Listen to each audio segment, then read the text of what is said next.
Hey Star Fam, thanks for tuning in. We're here today for another quick energy check-in with the Atoro Tarot deck. So, without further ado, let's get right into it, shall we? This is going to be a general reading, just to get a quick snapshot of the energies that's going around with my Star Fam.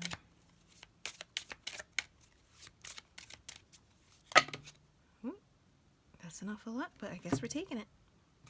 Okay, so the first cards out are High Priestess, the Star,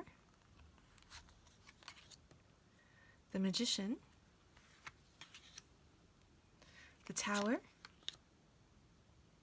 the Four of Swords, and the King of Wands. Okay, let's have a look and see what's going on here. So we've got 4 major arcana cards, a court card, and a minor arcana.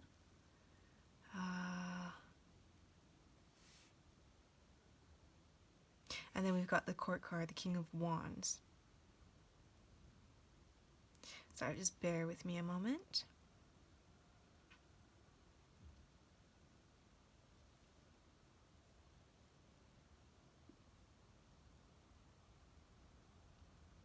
Right, it looks to me as if you have been doing some sort of internal work. It looks like you have been doing possibly some shadow work with the High Priestess. The High Priestess is a card about the secrets, the mysteries of the occult. She is the feminine counterpart to the Hierophant? And so she's all about the secrets and mysteries of the divine, of the other side, of different levels of life, of creation, such as, the other side, the underworld, the celestial world, the heavenly world. But she's all about coming into spiritual knowledge. It's more about the mysteries than it is. Whereas the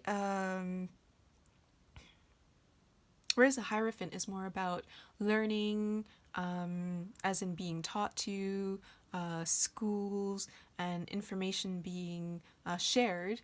The High Priestess is more about the hidden knowledge, the secret, the more occult, esoteric side of things that spirituality, religions that are not usually spoken about. So I guess a good metaphor would be, so the Hierophant would be like the equivalent to the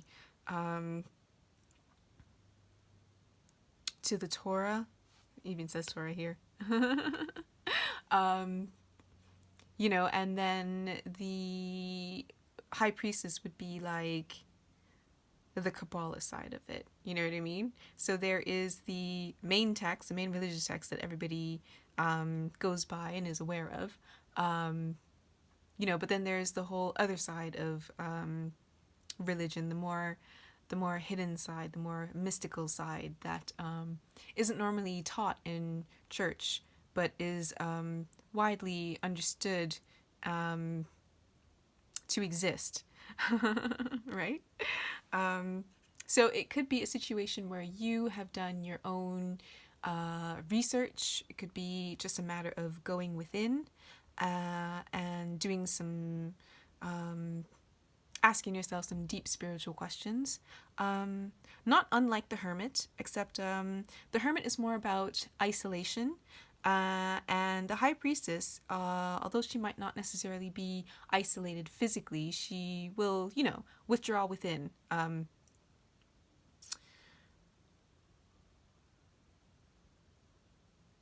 Also, again, it could be about secrets. And it could be shadow work again.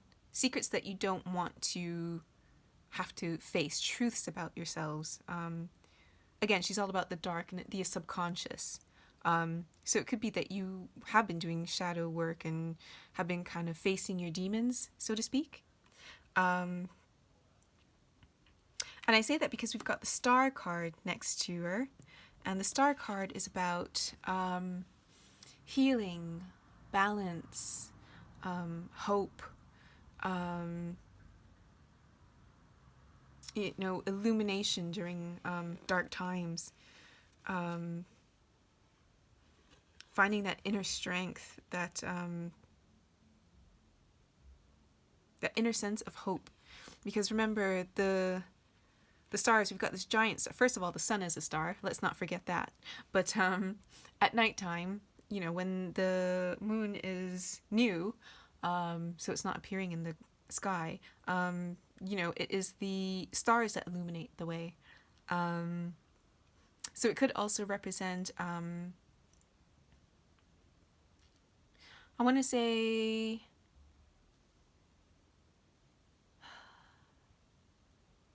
help that doesn't seem like it's kind of immediate. Do you know what I mean? Like, it's not immediate and obvious help.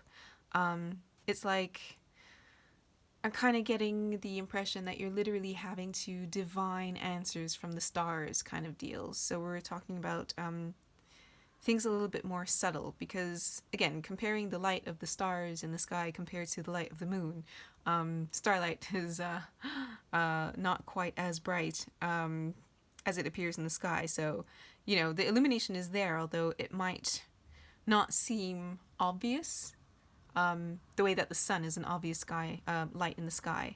But I'm still getting a sense of healing as well, a sense of healing and balance. So you've kind of gone within and faced some darker aspects of yourself, or delved into the truth of I don't want to say occult practices, but definitely like spirituality and mysticism. And I have the feeling that while going within and facing the shadow aspects of yourself, in order to be brought up to heal, it will then help unlock your abilities as a magician, as someone who has the power and the skill and the know-how and the confidence to make things happen. The Magician, again, is another major arcana card. And as you can see, he is the master of all the other 4 elements and the other 4 suits. He's got the sword at his disposal. He's got wands. He's got the pentacles and the cups.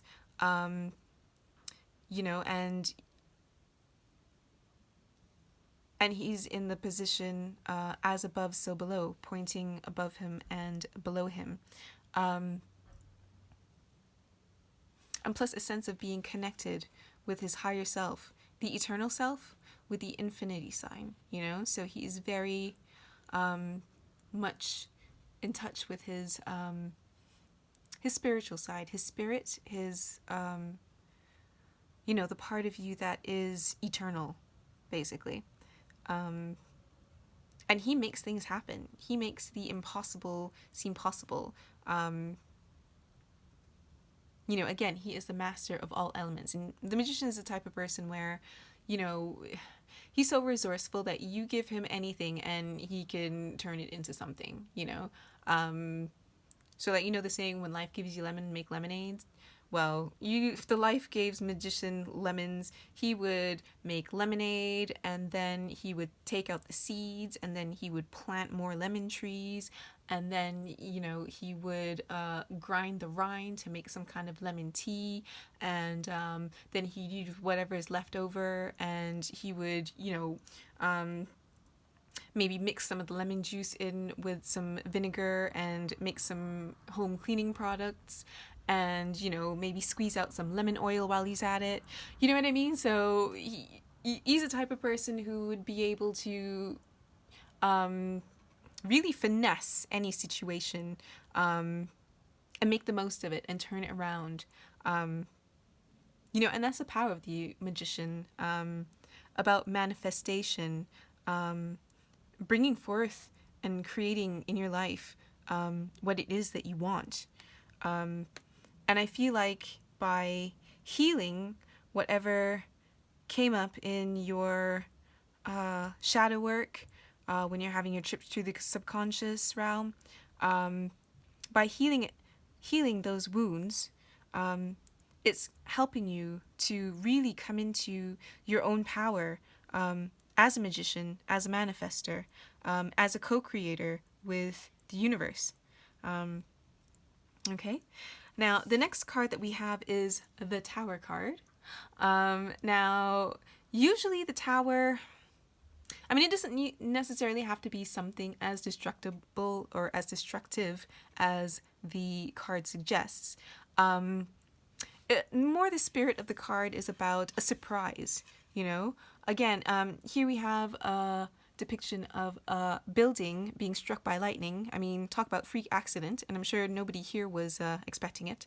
But you see, so it's not necessarily something destructive that's happened to you in your life. It's definitely something that's going to shake up the foundations, but it could literally just be a surprise, something that happens quickly, fast, something that you weren't expecting. And again, it could be the universe shaking you up. Whatever it was that caused you to have to go within. Or again, maybe what it is that you find within kind of hits you like surprise and kind of shocks you to your core. Like, oh my gosh, I can't believe that is what it was that was, holding me back all this time. And so when it hits you, it's like, aha, that lightning bolt moment, so to speak. And I kind of get the sense that once again you come into your healing, that again it could just be that, just like that, all of a sudden, boom, once you let go of whatever it is that you've been holding on to, that's no longer serving you, that you've healed from it, all of a sudden, boom, your powers just kick right in, right? And then the next card that we have is the Four of Swords, which is a card of rest. Meditation.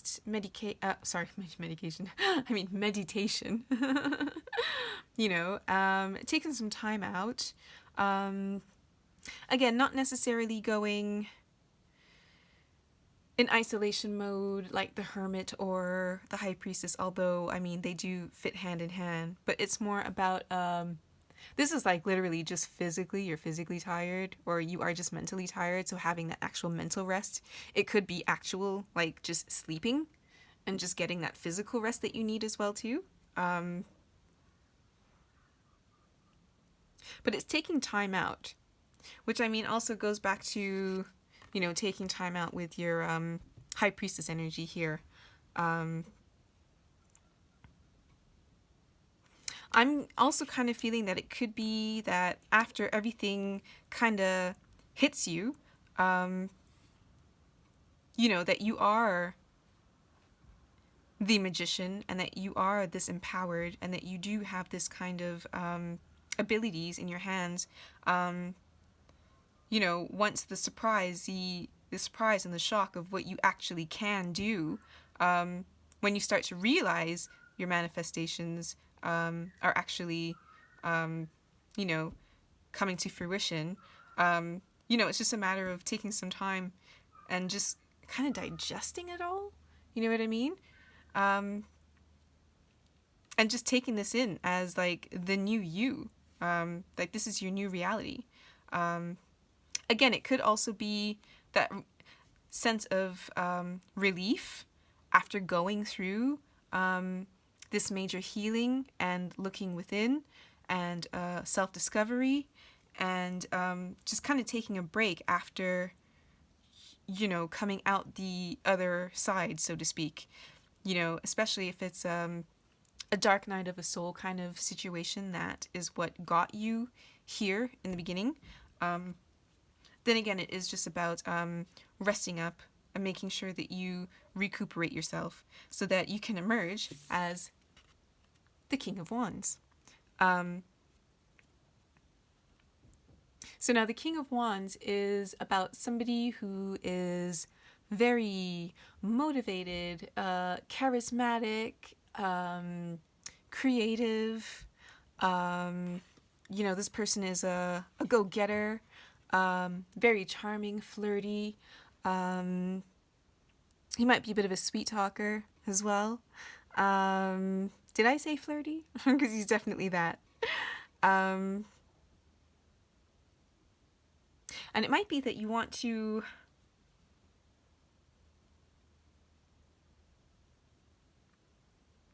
get back in touch with your passions, is what I'm hearing. So maybe an old passion came up of yours. Something that you let go of when you were younger and had forgotten all about until while you were going within, you remember, oh yeah, I used to be really good at that. Why did I ever stop doing that? And now you've got that new lease of life to be like, let's take that back up again now. Now that I'm in a better place, now that I'm a bit older, it could have been like an expensive hobby, like, I don't know if art is really expensive, but, I know the cost of paintbrushes and an easel and, the acrylic paints or oil paints or, even if you have a different variety of paints, like, all of these costs start to add up, so... And especially if you're going to take your art digitally as well and you are looking for more of a digital medium, like one of those tablet things that you know what I'm talking about, one of those tablet that you use that you can draw directly on them. So it's like your passions have kind of evolved and grown with you. In the sense that now you're a grown-up and you can actually afford them.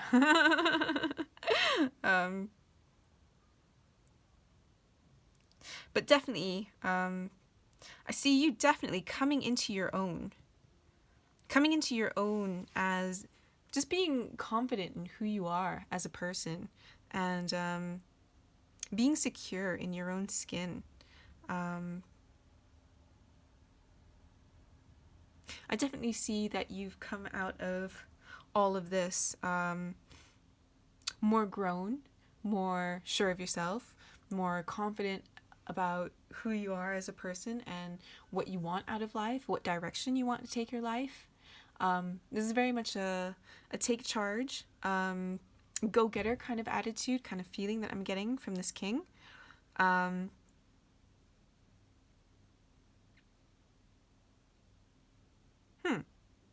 I feel like this is more in line with the person who you want to be, and have all of these wonderful leadership qualities and charismatic, creative kind of, this is the king who knows how to rally up the crowd and get everybody hyped up to do things. And even though he's not the King of Swords, and Swords is all about the mind and communication, the King of Wands is a very great communicator.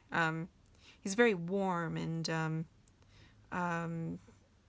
hospitable, and he's the type of person who, when he speaks to you, you always leave the conversation feeling good. You know what I mean? He's got all that positive energy about him. And it feels like this is who you want to be. This is who you are. And after taking some time to rest, recuperate, after the out of nowhere surprise, the surprise activation of your manifestational powers that came from healing your subconscious and what was going on. all right, and emerging as the king that you are, you know, well rested and ready to take on the world, basically.